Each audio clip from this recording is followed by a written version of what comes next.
اعوذ باللہ من الشیطان الرجیم بسم اللہ الرحمن الرحیم۔ کتاب یاد ٹی وی کے دوستوں، امید کرتا ہوں آپ خیریت سے ہوں گے۔ ناظرین، بچپن سے ہم آسمان کی طرف دیکھ رہے ہیں اور ہماری نظر آسمان سے ٹکرا کر واپس آ جاتی ہے، لیکن اس آسمان کی وسعت کبھی ختم نہیں ہوئی۔ ہم رات کے وقت اگر آسمان کی طرف نگاہ اٹھا کے دیکھیں تو ہماری نظر ستاروں سے ٹکرا کر واپس آ جاتی ہے اور ایک خیال انسان کے ذہن میں آتا ہے، کیا اس کائنات کا کوئی خاتمہ ہے؟ اور پھر ہمارے دماغ میں ایک اور سوال آتا ہے کہ نہیں، اس کا کوئی خاتمہ نہیں، یہ تو بہت بڑی کائنات ہے۔ ناظرین، صدیوں تک تو ہمیں صرف یہ لگتا تھا کہ ملکی وے گلیکسی ہی پوری کائنات ہے، لیکن یہ انسان کی بات غلط ثابت ہوئی۔ اس وقت غلط ثابت ہوئی جب اینڈرومیڈا گلیکسی ڈسکور کی گئی۔ یہ گلیکسی ہماری گلیکسی کے پڑوس میں واقع ہے۔ اس تک پہنچنے کے لیے 1,52,000 لائٹ ایئر کی مسافت طے کرنی پڑتی ہے۔ کچھ سائنسدانوں کا یہ کہنا ہے کہ یہ گلیکسی ہماری گلیکسی کی طرف بڑھ رہی ہے اور کچھ ارب سال کے بعد یہ گلیکسی ہماری گلیکسی کے ساتھ ٹکرائے گی اور ہماری گلیکسی بالکل ہی ختم ہو جائے گی، اس کا وجود تک نہیں رہے گا۔ ناظرین، اسی بارے میں بہت سے سوال انسان کے دماغ میں پیدا ہوتے ہیں۔ وہ سوال کیا ہیں؟ آئیے آپ کو بتاتے ہیں۔ ناظرین، وہ سوال یہ ہے کہ ڈارک میٹر کیا ہے؟ ڈارک انرجی کیا ہے؟ بگ بینگ سے پہلے کیا تھا؟ بلیک ہول میں کیا ہے؟ کیا ہم اس کائنات میں تنہا ہیں؟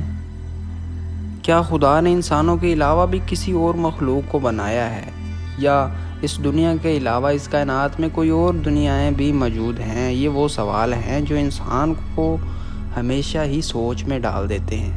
ناظرین، ہمارا پہلا سوال یہ ہے کہ ڈارک میٹر کیا ہے؟ جب بگ بینگ ہوا تو اس سے دو چیزیں وجود میں آئیں، جس میں میٹر اور اینٹی میٹر ہیں۔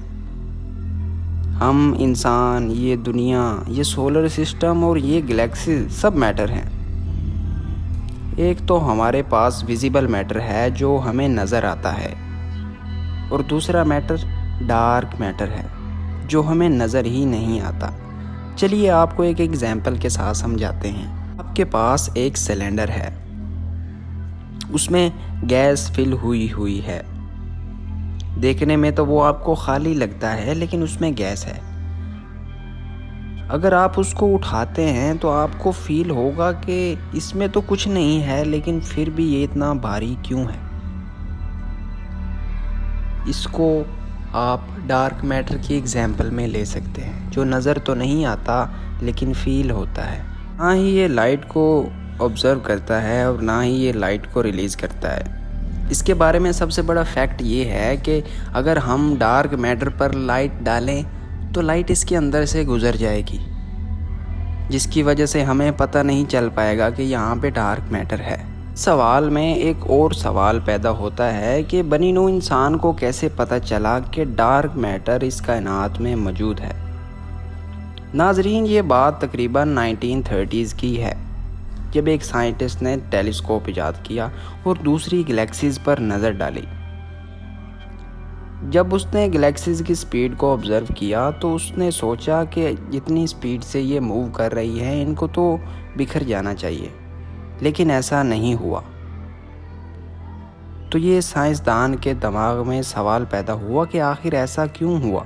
ناظرین، جب اس چیز پر ریسرچ کی گئی تو انسان کو پتہ چلا کہ ڈارک میٹر نام کی بھی کوئی چیز ہے۔ اب ان کی پرسنٹیجز کیا ہیں؟ ویزیبل میٹر کی پرسنٹیج 5% ہے۔ وہ چیزیں جو ہمیں نظر آتی ہیں، جن میں یہ ہمارا سولر سسٹم، ہماری گلیکسیز، یہ تمام چیزیں جو نظر آتی ہیں، یہ صرف 5% میں ہیں۔ اب ڈارک میٹر کی پرسنٹیج کیا ہوگی؟ ناظرین، ڈارک میٹر کی پرسنٹیج 25% ہے۔ اب آپ کے دماغ میں ایک اور سوال پیدا ہوگا کہ اگر 25% ڈارک میٹر ہے تو باقی 70% کیا ہے؟ ناظرین، وہ باقی 70% ہم ڈارک انرجی کہتے ہیں۔ اب ڈارک انرجی کیا ہے؟ اس کا آپ کو نیکسٹ ویڈیو میں بتائیں گے۔ ناظرین، اگر آپ کو ویڈیو پسند آئی تو لائک، شیئر اینڈ سبسکرائب کر دیں۔ شکریہ۔